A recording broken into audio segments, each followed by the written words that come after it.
Before we begin, please note, the views and opinions expressed in this podcast are those of the host and guests and do not necessarily reflect the official policy or position of any affiliated organization. The content provided is for informational purposes only and should not be considered as professional advice. We encourage listeners to conduct their own research and consult with relevant professionals before making any business or career decisions. Enjoy the episode.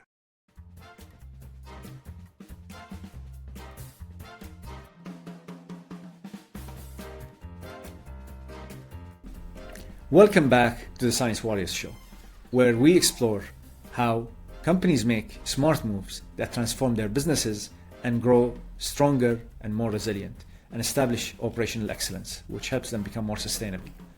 I'm your host, Adel Hameed, and today we're focusing on a topic that is important for all businesses: expanding into new markets, getting into cross-border business, partnering up with other businesses, getting into new regions, expanding your market share. However, that expansion brings its own challenges with it, because you're taking a risk, you're investing your cash. There are many risks associated with expanding into a new market prematurely if you're not ready yet, or you don't have the right cash flow, or you get in without understanding the local culture's requirement, or partnering up with the wrong partner, or not establishing product market fit and then failing at launching that product or gaining market traction. There are many reasons that could cause you to fail when you're expanding into a new market.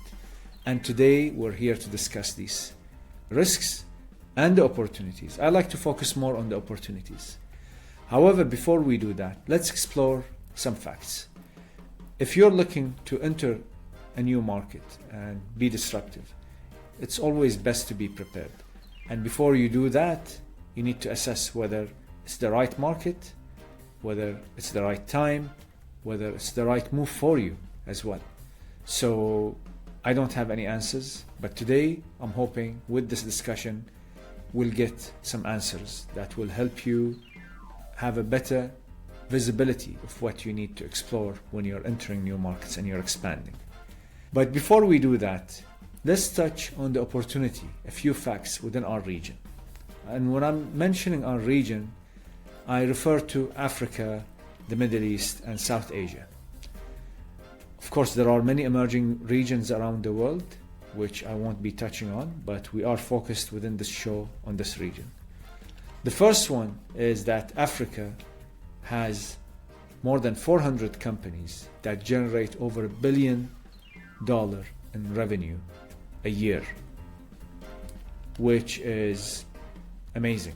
This is a region that's emerging, and when a survey was done by Harvard Business Review reporters or researchers, most of the executives that they interviewed, they didn't expect that there are companies in Africa that generate over $1 billion. And not only that, they generate over $1 billion and they have a faster growth rate than their peers worldwide. So that gives you an indication that it's such a huge market that's changing very fast and it is growing very fast. The second fact is the financial potential. Across all emerging economies, again, we're focusing on the three regions that we spoke about, Africa, Middle East, and South Asia. There are over 2 billion people with 200 million businesses that still cannot easily find banking services. I'm talking about access to savings accounts and to loans. That means as these populations become included within the expanding financial services infrastructure within this region, this is giving you access to potential consumers who can buy from you, and as their economy grows, their purchasing power grows, both businesses and individuals, that will bring further growth to additional services. So if you're doing B2B, then these businesses can become your customers. If you're doing B2C, then these businesses as well will become your customers. And if you're considering Maslow's pyramid of needs, that means their needs or the levels of needs and requirements will elevate as their economies evolve and grow. That's also another indication.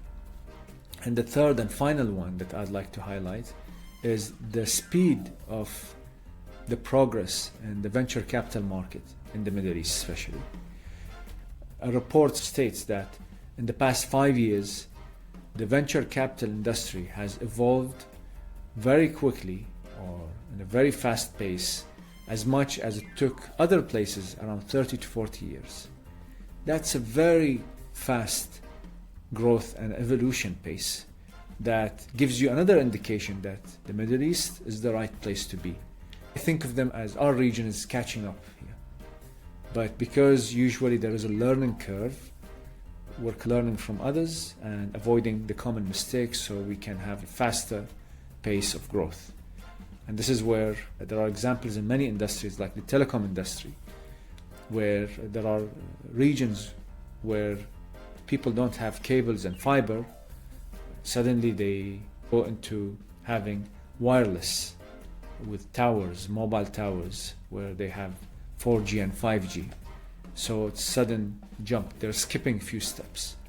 Within this episode, there are two areas that we'd like to focus on, or two ideas. The first one is entering a new market can actually provide you a competitive advantage because you come in with a fresh mindset that could give you new ideas. You're de-risking your reliance on your hometown or the country that you are based in, and then it gives you the opportunity to expand and access new pool talent, new types of customers, which could give you ideas for new features that could help you expand your business and market base in other locations as well. And I think this is all due to the beginner's mindset again. There is a Harvard Business Review article that highlights that newcomers have the opportunity to challenge traditional methods, introduce innovative ideas, and tailor their approaches to meet local needs. Again, I think that's because of the beginner's mindset, because you come in, your biases are less than the locals, because the locals will make more assumptions based on the bruises and history that they had to live and the bruises that they got from making mistakes. And sometimes they make lots of assumptions that things are not changing and they become more pessimistic. But as a new entrant, sometimes, like they say, ignorance is a bliss, because you come in, you'll try your way anyways, you'll make a few mistakes, you'll listen to people, you'll probably avoid making those assumptions, but because you're exploring new areas, the timing might be to your favor, the new conditions might be to your favor, or it might be because the country is looking at foreign investors as a fresh breath of air. So that could be also to your advantage. However, it highlights again the same article that the strategy of coming in with a new mindset as a new entrant, it's effective only if you pay close attention, learn quickly, and establish trust with your audience, with your partners, with the regulators, with the government. So that's one. The second idea is execution gaps present opportunities as well. A recent McKinsey report on the Middle East economy indicates that while significant investments are being made in areas like AI and clean energy, the implementation of these plans, particularly in terms of having the right personnel, management, and operational processes in place, is progressing in a very slow manner. This gap is where astute businesses can intervene and create genuine value. So if the locals are so slow and reliant on their old processes, you come in with your new approach, you will disrupt the market. And depends on the policies of that country. If you're coming in and partnering up with someone or establishing a joint venture, you bring in your own processes, your own tools, you will disrupt the market, you will eat up the market share, and definitely that could be a gain for you and your local partners. To make these ideas clearer, we have two excellent leaders with us who bring their own experiences. We've got Holger Vogt, an entrepreneur and an investor with many years of experience helping businesses grow across different countries in Africa. We've got also Ramy Lahoud, a business strategist and an investor who deeply understands the challenges faced by growing companies and founders in the Middle East.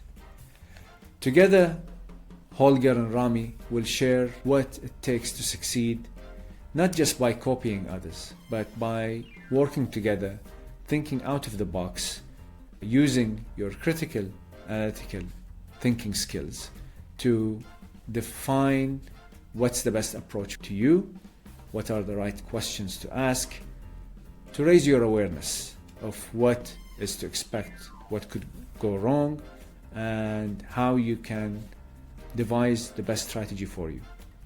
And also to manage your expectations on the timing. And when I say timing, it's the time to enter and the timing related to your readiness as well. So what leaders often miss when trying to grow in new markets, that's one thing that will be discussed today. Why getting investors on board as well, aligned with you if you have investors on your board, if you're entering a new market and you're looking for new investors to help you out within that local market, that could be also another area that you need to explore. Being quick and adapt is very important, especially if you're entering in a very competitive market, but somehow you have clients, you have potential, you need to try it out, even if the risks are high. So understanding also the local cultures, and I've faced this personally myself, where if you're expected to receive a gift or give gifts and it's against your policy in your home country, you need to consider them because they might be against your policies, against the norms within your own culture. It might be considered as a shady or a bad business practice within your culture, while in the target country that you're entering, it might be a normal practice, a customary practice. Whether you're building, supporting, or expanding your business, this episode will give you practical tips on how to connect deeper locally, execute your plans in a smarter way, and form the partnerships that you need for a sustainable growth and sustainable success. Let's dive in. Hi everyone, hi gentlemen, thank you for joining us today. And this is the first time we're trying a proper discussion. Now it's a virtual coffee discussion between the three of us. It's no longer just one-to-one. And the topic today is focused on market entry. How do you strategize when you enter a new market? How do you decide whether you're ready or not, if you have the right resources or not? And both of you gentlemen are based and specialized in different continents, different areas, different regions. But I believe that there are some common principles that apply still within different regions. We'll keep the discussions open. Before we dive deeper into it, it would be great if you give an intro about yourself, who you are and what you do. Holger, maybe we could start with you. Sure. Thanks, Adel. Nice to have everyone here today. My name is Holger. I'm the managing director at Amin Africa. We are a Pan-African market advisory firm. Myself, I'm based in Nairobi, Kenya. I'm an entrepreneur, or I would call myself an Afripreneur at heart, doing a lot of business on the continent in different verticals, from real estate to value addition to supporting entrepreneurs on site. So a potpourri of a lot of things, and excited to be here today. Excellent. Thank you. Thank you, Holger. Ramy. Good to see you, Holger, and meet you at last. I've heard a lot about you. Myself, I've spent 20 years in the Gulf region, MENA, Middle East and North Africa, mainly based out of Dubai, working on behalf of technology firms, mainly in the B2B enterprise sector. And I've worked across multiple technologies, multiple industries. And right now I have my own venture, which is Innogates, which is market accelerators for tech startups. Specifically, I'm focused a little bit on the AI topic in the region. Excellent. Thank you, Ramy. Thank you. So we'll start with the simplest question. The first question that comes in our minds when we're entering a market. Do I go through a joint venture path? Should I go and set up and own the company myself and hire locals with some of the team could be from the headquarters, or should I acquire someone within that market? I know that there is no right or wrong. Each situation dictates an optimal solution, but I'd love to hear your perspectives from your experiences. So maybe Holger, we start with you. Great. I'm sure everyone will start by saying it depends. So Yeah, let me not yeah, start by saying it depends. Let me maybe shed a bit more light on it. What we see has worked in the past, right? Um, yeah, I think as we are mainly focusing on African markets on our side, African markets come with a lot of dynamics, some might say challenges, and I would say opportunities. But one of the challenges to enter is to really cover ground fast, right? For your products, for your services. Obviously, you can do your studies and all that kind of stuff, but you want to earn money fast, right? So, what we see a lot when companies come, of course, they spend a lot of time understanding, which I think is important, but a lot of them come to the conclusion that having a partner on ground and that can move into a joint venture or a general acquisition definitely helps you to save time to position your product services in the market, right? Because I always give the example of if you in, let's say, the FMCG space, you want to deploy a product in market. Our markets are very informal when it comes to the sales channels, right?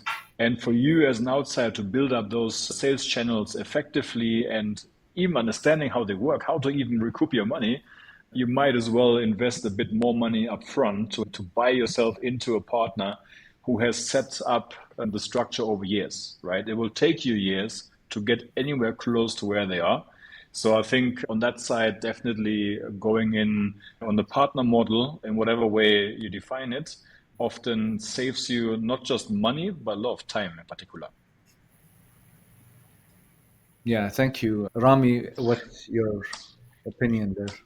Okay, yeah, depends is the right answer, but then on the current setup of tech companies, I would say I can give you a couple of examples that were seen in the Middle East of joint ventures or partnerships or coming direct and what were their impact.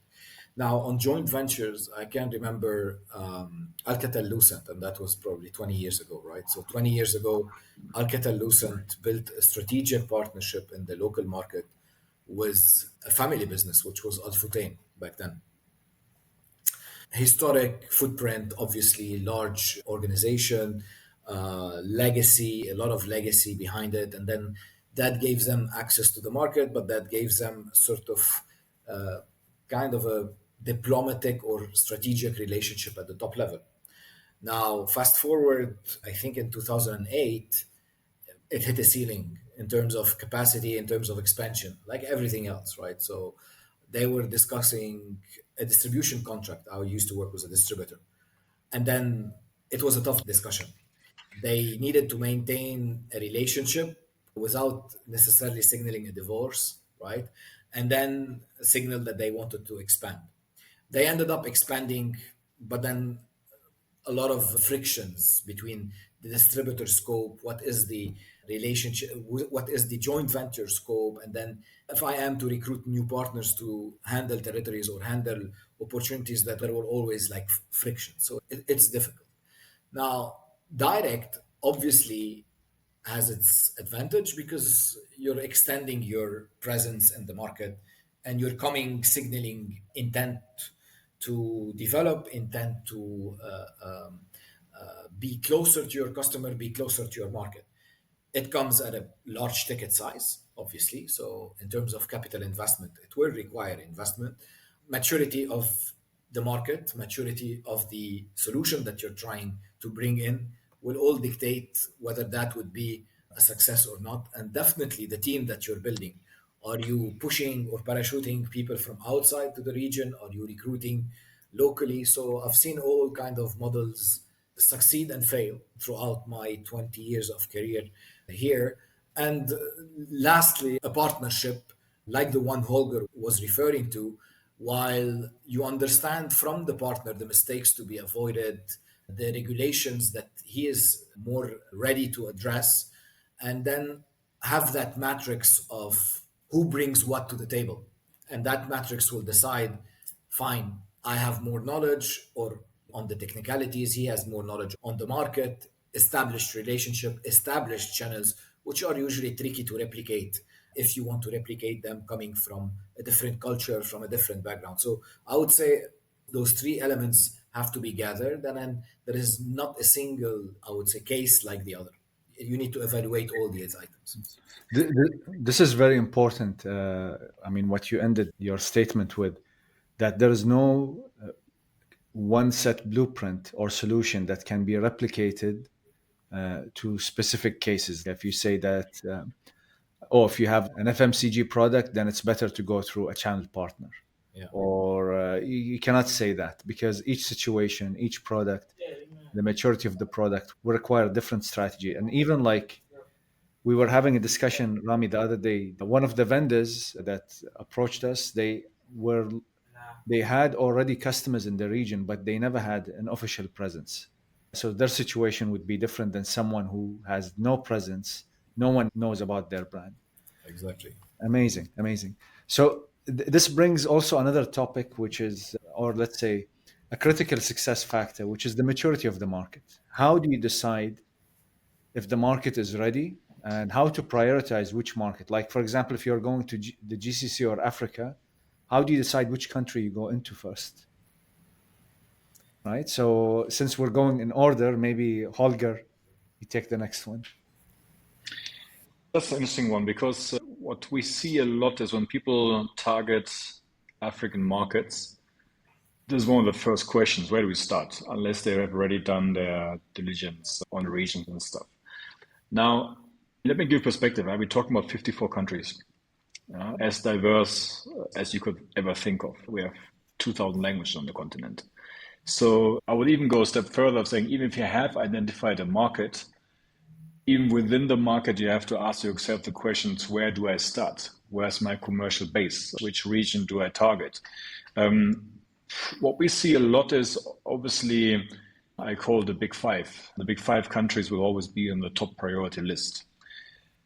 That being said, though, I often challenge it, because just because a country is big by number or by size or whatever economic factors you've been checking and think that is good for you, for your company, doesn't necessarily mean that you're going to be successful, right? Because there are multiple factors that might hinder your success, whereby you might have been more successful to start off in a smaller country.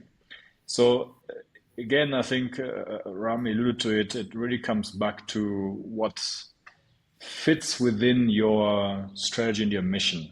What we see, maybe it's a thing for African markets, what we see a lot of companies when they come to us, they're not 100% sure why. Yeah, they have the notion of, oh yeah, we should do something. They probably haven't done much on the continent yet, maybe some spot deals here and there. And then they think, like, yeah, but we should be present somehow. So what are we going to do? Yeah. And again, coming back to the diversity, not every market is for you. Not every market is not a starter market, right? But obviously, one way or the other, you cannot avoid the big five. Yeah, so it's multifaceted. It's a bit of an art, if I may say it sometimes. I have to admit, sometimes I don't even advise based on their metrics. Rather, listen carefully to say, look, what have they done? Where are they strong at? So the soft factors are often more important to decide on a country than the hard factors that you try to collect and put together. And, we heard the word metrics, put it in nice metrics, and then this is your game plan. Yes, it helps, probably also reduces some sort of risk. But in the end of the day, you can choose whatever market. If you're not dedicated, if you don't put the right resources to it, and if you don't have more than, let's say, half a year time to be successful in the market. Because what we see here a lot is, and I'm in Kenya, so I use the narrative of the marathon, right? We're one of the best marathon runners in the world here. African markets, and there's hardly any that doesn't fit it, is a marathon, not a sprint, right? Everyone who comes here thinks, because of the reputation, the name, when the big boys come, they think, oh, everyone's waiting for you. It's not the case. So it really depends on, do you have what it takes to be successful, rather to narrow it down to, let's say, your top market and say, this is it. So you have to be ready. I think that's probably the message here. What about the legal framework as well? Is that something, because, and we'll come back to Ramy as well in a bit, but on the legal framework, especially in Africa, I'm assuming as an outsider that it's not as developed as many markets. So there are some countries, even though they're very attractive, they're large in population and market size. You have to be careful how you can navigate. Like setting up by yourselves, you could expose yourself to potential because of lack of transparency, or you could be given a penalty that you were not aware of that doesn't make sense to you because you come from the European perspective or you come from a developed markets perspective. How do you suggest navigating, and how should someone look at that maturity of the regulatory environment? That's a very interesting yet very hard to answer question, right? The rule of law is very much present in all markets, right? Some more than others. However, I often feel our markets here, we rely a lot on the ethics of business, more I think than anywhere else. A handshake should be a handshake. That doesn't mean that you put $100 million investment into the hope that the handshake helps you to secure it, right? Let's not get that wrong. But if you are talking about large scale investments, obviously same rules apply than anywhere else. Yeah, I think that being said, though, is if you are looking into, let's say, you mentioned, let's say, surprises. Yeah, someone comes around the corner and all of a sudden there's a big case, and you are then forced to comply with things you simply were not aware of, right? I think that comes back to your first question of who are you partnering with? Yeah, how do you know if they have managed 30, 40 years of successful business, they certainly know how business is run. Whereby if you come as a newbie, I think you're more prone to maybe such cases. Yeah. Obviously, if you follow the international rankings, probably apart from a handful, you probably shouldn't do business anywhere in the continent. Yeah, from that perspective. But it works. I mean, people are making billions in the markets and they found the recipe. So I think it's just about being smart, because you can have arbitration outside or in a constituency that is rather safe. If it comes down to the basics of business, I recently had a case where a company was waiting to get paid, right? And obviously now, what are the process? They start ghosting you and you do your research. Though it's a long-term client, what do you do?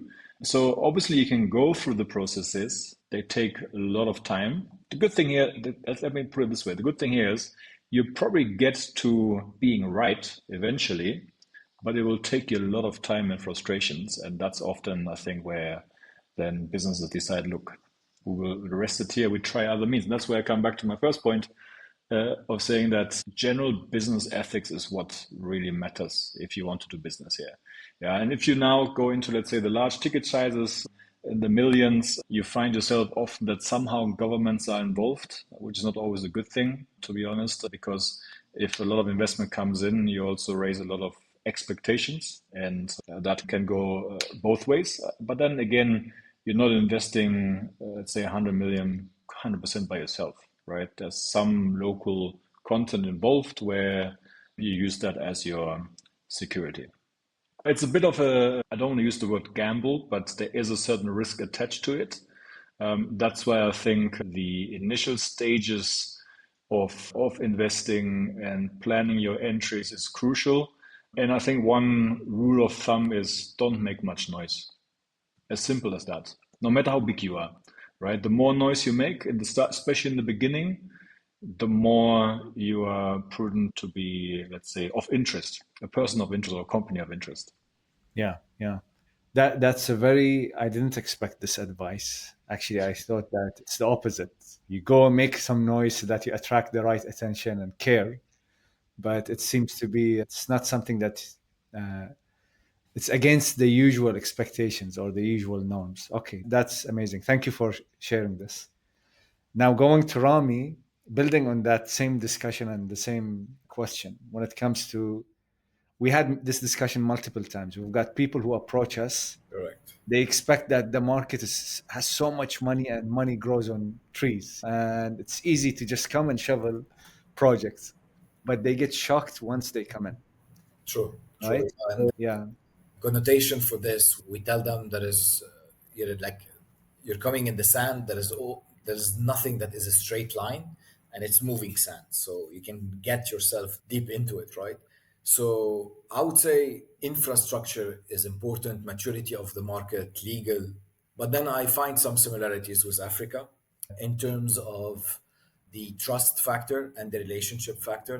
And I think that comes back to the DNA of the region, which is trading. So by design and by history, it was a trading place. And people like to trade. And in the trade, there is a relationship factor, there is an exchange that goes beyond the exchange of goods, right? So it's the exchange of a lot of things in parallel to the goods. And that has probably influenced the way the negotiations and the discussions on any project, and specifically in tech, which is my field, is affected. And those are the things and the signals that are wrongly interpreted by people or cultures that are not from the region. And then you go into that long journey of expectation, interpretations of signal, and how you act accordingly, which might end up into a big or a long kind of a road, which most of the time would lead to deception at the end of the day, right? These are the things that you need to be aware of, ask the right questions, and ask a lot of questions before you decide to go down that journey. Just on relating to the question or the comment that Holger had, from your experience, is it better to go under the radar at the beginning or just go with a big bang, invest money in marketing? It depends also on the products, right? So again, yeah, of course. But then the timing of this conversation comes at a time where there is a huge shift, I would say, in the world and particularly in the region.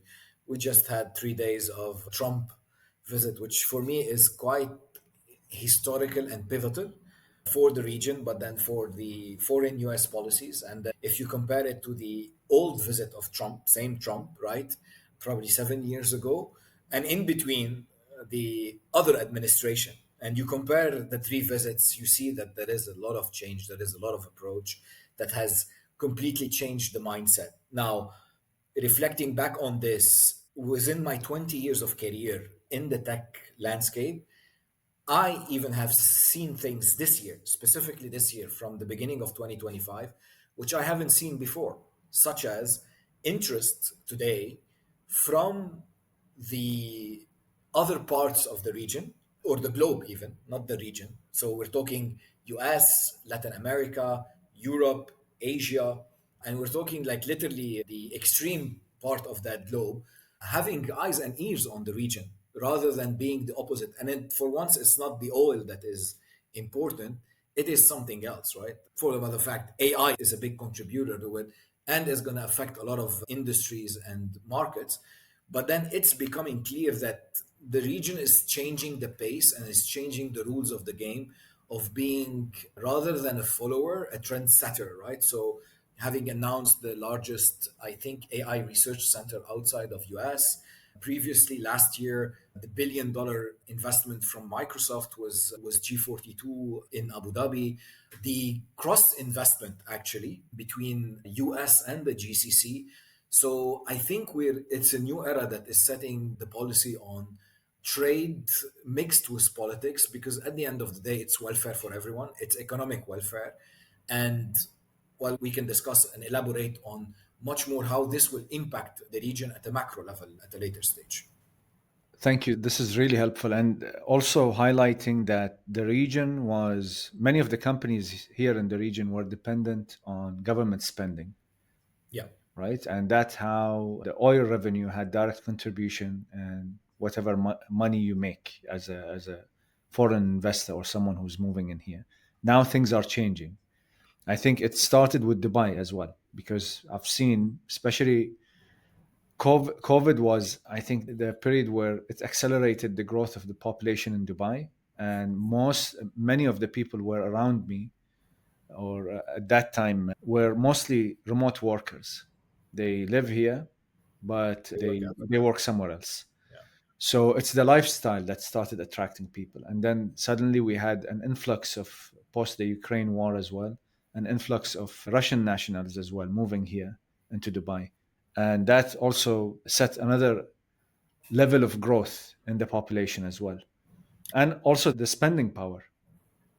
Now, with the spending power, also, before we go to Holger, what do you think of the pricing? I know we've witnessed this, the increasing prices, which is being blamed on inflation, but there is a part of it where it's just because of the change of the demographics in the market. And it's becoming more attractive because the population has a higher purchasing power. I don't know. This is just an assumption. I might be wrong. So I'd like your input on that. It's $1 million question. And answering it probably is I'm going to rely on a lot of reports that I've been reading lately. Currently, I'm working with a couple of clients who tend to have solutions designed or targeted to the banking sector or the retail banking, to be more specific.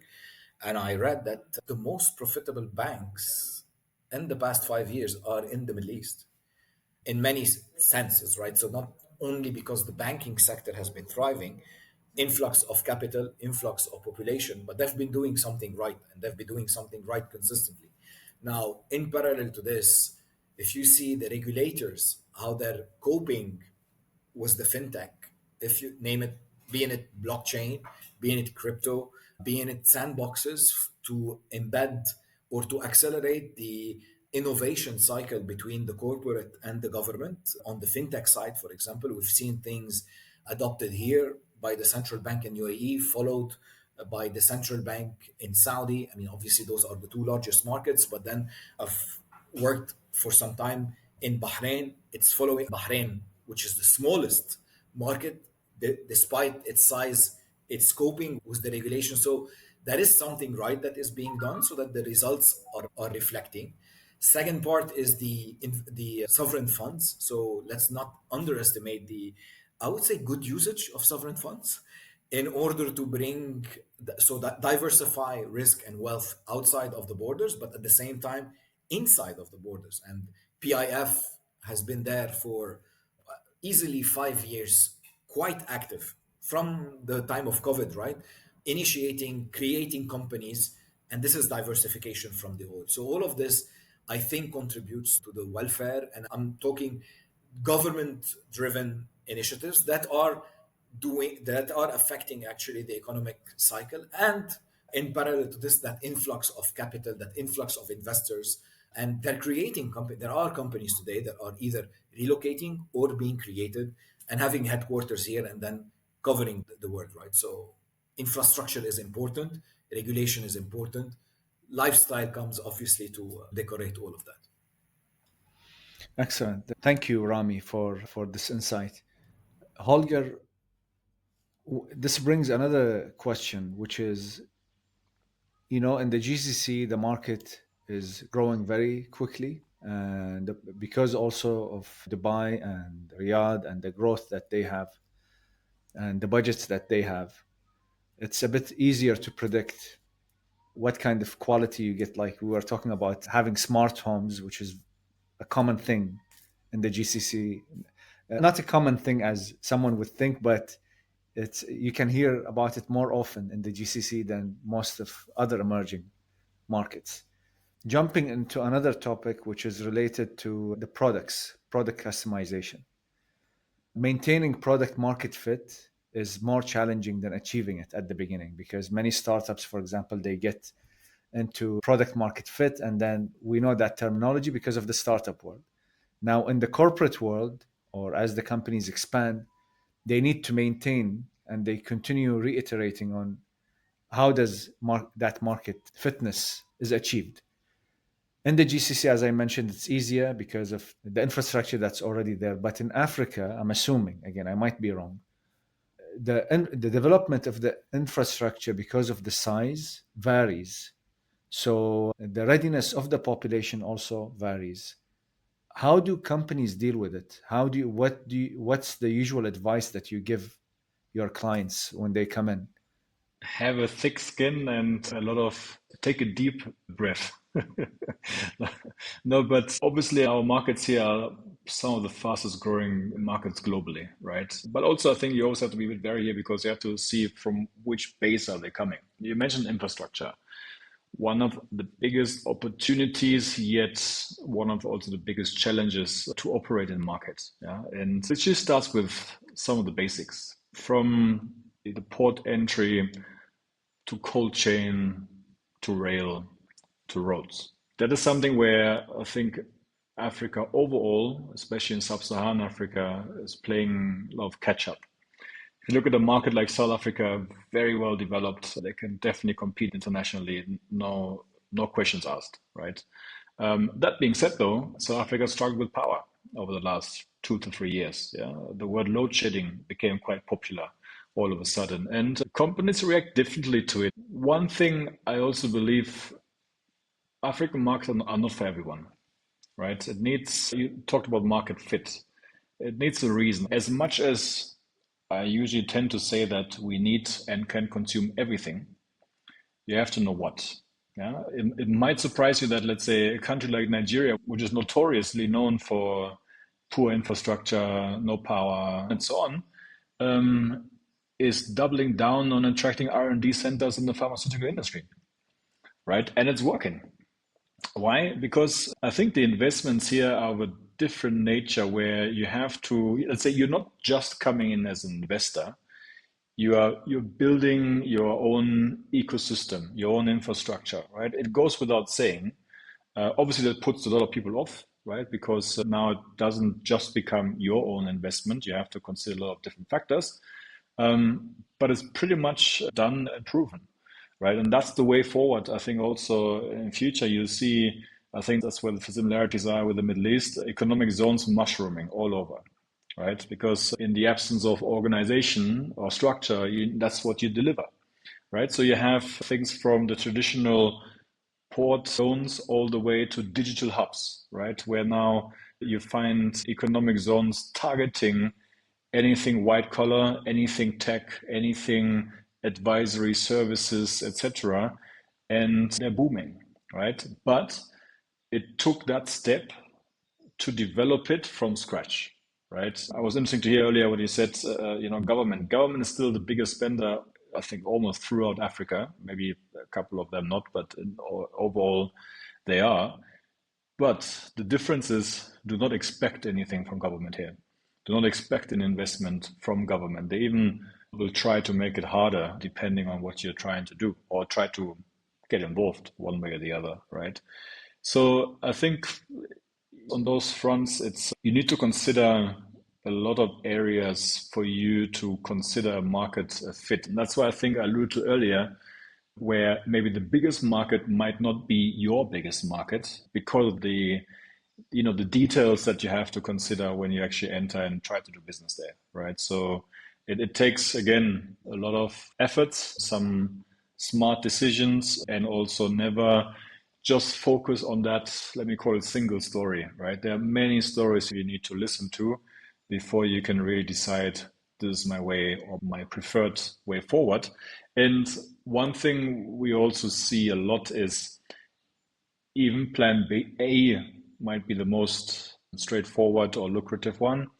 Don't be shocked if there's a plan B or even plan C required for what you do. Excellent. So what about, if listening to you, I would always look for the path of least resistance and the easiest path to come in. And starting from existing soft landing zones is one point I would look at. Any advice for anyone who's looking to enter either through a soft landing zone or take advantage of a specific government program or grants or something like that? Again, my personal advice is stay away from government as much as you can, or as long as you can, Okay. right? It doesn't help you. Now, there are maybe 2, maybe 3 countries where I would say, yes, government incentives can help, right? But as a foreign firm, it's tricky to make use of them properly. You need a certain level of local content. But there are a few champions I would say you can go for. But I think generally the advice is always stay away as long as you can, right? That being said, I think the let me not call it a golden recipe, but one recipe is to simply double down on what works. Sometimes it might not be the main thing, right? But a lot of, especially internationals, come here and think, oh, we will enter Africa. Yeah, the 54 countries strong. That usually never works, right? Therefore, if you see some companies who are, typical niches, yeah, you focus on one, you master it, and only when you reach a certain level of maturity, you then start taking the next steps. Yeah, there's no rush. The opportunities are so vast that even a small country will give you great revenues for a long time. Our, let's say, general returns are definitely two digits, right? In almost anything you do. Maybe not in the first year, but thereafter, if you have the right recipe, you are set. Yeah, and we see that a lot where not just from a commercial perspective, but also from a, let's say, from a local perspective, people appreciate you to grow in all different verticals within a market rather than playing catch the mouse wherever you go.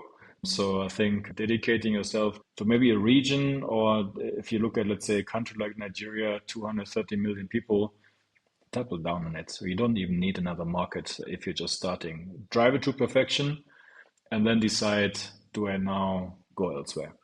Yeah, yeah. Thank you. So what you're saying is that don't spread yourself thin because Africa is huge. And when you go with the experiment at the beginning, find your niche and just double down and focus on that. Yeah, That I will mean, be. let's face it, there are not many companies in this world who can really Mm, penetrate, not even Africa, mm. sub-Saharan Africa, or even some regions, right? There are not many of those. So they select, they pick, and then once they grow, they move. Yeah, excellent. Thank you, Holger. This is a perfect segue to the other question to Ramy. Now, you're going to the GCC. The competition is really high. Burnout is the probability of reaching burnout as well is very high when you're especially in the B2B sales arena. What's your advice? What's your experience there? What's the best way to deal with that, avoiding, for example, doing freebies or providing free pilots and doing free work to gain trust, which is a trap that many companies fall into. So Exactly. No, I mean, my 2 cents there are that I was explaining that, and I'm probably one of our discussion previously is that 20 years ago, you would enter into an environment and position anything. That would be probably a couple of tech stack, right? A handful of solution that you can count on the hands. Today, the IT landscape has become more complex. Yes, there is the cloud involved, obviously, but then go figure out on the cloud what's in there, how everything is interconnected, the architecture, the joints and bolts. It's like a brain. It becomes like how you can put connections and understand how all these systems work together and orchestrate in order to deliver the final output. Then you come in with something new. Well, first, expectations are that you are the expert. So that's the first thing. And that's the major, I would say, discussion enabler. Because if you're applying the playbook of US and Europe, you go to a customer assuming that he's the expert. He knows his environment better than you. With that comes all the complexity of understanding, knowing who to trust, knowing who to ask, which question to ask all the questions, map actually the mapping of the environment in order to position. So the positioning of your solution within that puzzle is quite essential because they would relate it or mix it, especially if it's not blue ocean. If it's not something unique, they will always relate to something they always know. So let's say you have, I'm going to give you an example, a marketing orchestrator platform. Oh, I have Salesforce. Salesforce that does that. So you need to be prepared in the right positioning, the right pitching in the puzzle in order to move forward step by step. And I always compare the sales cycle like a project. You have gateways, you have gates that you need to achieve, and these gates are buy in and understanding of all the stakeholders that are around the table. And that needs mapping, that needs EQ on top of IQ, that needs, and I constantly say this to my vendors, it's not necessarily the best solution that will win the tender or the deal. It's the one that understand the mapping of the customer and builds relationship inside and convinces the customer, which is totally different than having the best, if there is the best solutions out there, right?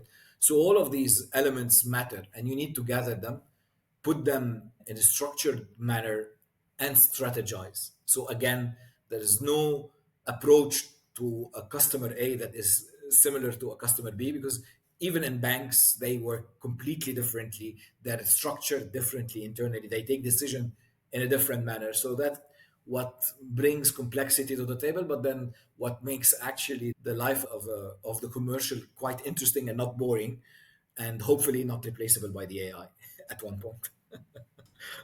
Yeah. Now, no one can really guarantee that. So we're all having these At least discussions. in the short term. Yeah. Thank you, gentlemen, so much for being there and answering our questions. Now, we've been asking all of our guests a signature question. Now, this is the first time we're having two guests within the same episode.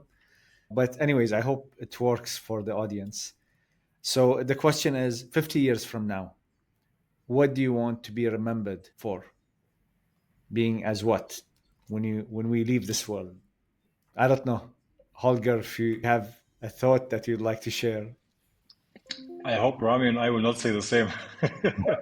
So, Why not? We no, could join but hands. no, but look, 50 years from now, that's an interesting time frame because let me put things slowly into perspective when I come to it. You know, it took China 30 to 40 years to where they are right now. Yeah? So if I look into my little globe here and say in 50 years' time, I strongly believe African markets can be where China is right now. And I think if you look back in 50 years' time to today, what would I be known for? Hopefully, that Afripreneur who told people it's possible. We just have to work on it, right? So I think that's probably put things into perspective. I think hopefully in 50 years' time, that's what people remember. We started somewhere, right? And we came a long way. And back then there was that funny guy from Germany originally who dedicated most of his life to the African continent to get us there where we should get. Amazing, amazing. That's a unique mission. It requires someone to believe a lot in the vision. Yeah, I respect that a lot. Thank you for sharing it. Ramy? Yeah, thank you, Holger. So I think I'm talking in the GCC because I mean, I'm originally from Lebanon. I'm not too far from my home country. So this is my second home. I've been here for mostly now nearly half of my life. 80% of it, at least, is spent in the GCC. And I can practically consider myself very lucky to have witnessed actually literally maybe two transformation in the span of 2 decades, and I think the best is yet to come going forward for the Middle East. And by two transformation, referring to the one that was initiated in the UAE, so back probably when I landed in 2005 in this country, and then that was followed by Saudi Arabia and the rest of the countries who are probably clubbing in now. In the next 50 years, I think I hope they will embrace as much as they can from the new technology and the new trends. And then my intent is to contribute to probably put the boundaries on where AI can go, because AI, as anything else, has tremendous power. And I believe that at one point it will need to be regulated. So, like anything else, it is something powerful. Hopefully, it's not fire or it's not nuclear this time. It's computing power, it's analytical power. I think that we would need to put limitations on it in order not to be replaced as humans in terms of workforce, in terms of society. And that will be defined in the future. I just hope that the region highlights that, and then because we feel that they are contributing today. They're not just absorbing, they are contributing to the design of that framework or the design of the new world, how it would be shaped. I hope they would take the right decisions and I can contribute to it. Amazing. So you want to be remembered by as the person who prevented AI to take over the region and the world, right? One of the people. So we were Yeah, in the same that's a session the tough, other day, that's right? very So challenging one, by the way. as much as we can in our capacity Yeah, to contribute, even amazing. if that would be unplugging from the matrix and leading a revolution, probably a Yeah, silent one yeah. at one It's point. it's always a collective effort. It's never Exactly. a solo Exactly. genius that does, even though one person shines usually, but it's Of always course. a collective effort. Of course. Of Th- course. Thank you, gentlemen, for your time, for sharing your knowledge, sharing your insights, and also being open by sharing your inner mission and feelings, about how you want to be remembered in 50 years from now. And yeah, looking forward to have you again in the next seasons. Thank you so much. Thank you. Thank you, Thank you Adel. too. Thank you, Olga. That brings us to the end of our insightful talk with Holger and Ramy about building a strong business within a new market and how you can grow and build a sustainable business within an emerging market. Today's episode highlighted an important truth. Real success often comes from recognizing opportunities that others overlook. By leveraging your outsider perspective and building the right strategy that fits your objectives, you will increase your chances of success and gain a competitive edge. For all of you, the Science Warriors community, the strategists of you, the operators, the business generals behind the scenes, the architects driving real change behind successful CEOs, this conversation reinforces a core truth. Growth isn't just about where you're going, it's about how aligned, adaptive, and disciplined you are in getting there. If this episode was useful to you, please make sure you subscribe, you like this video or like this episode, leave your comments, leave your suggestions, leave your feedback, and if you're looking to have a special guest on board, please drop their name.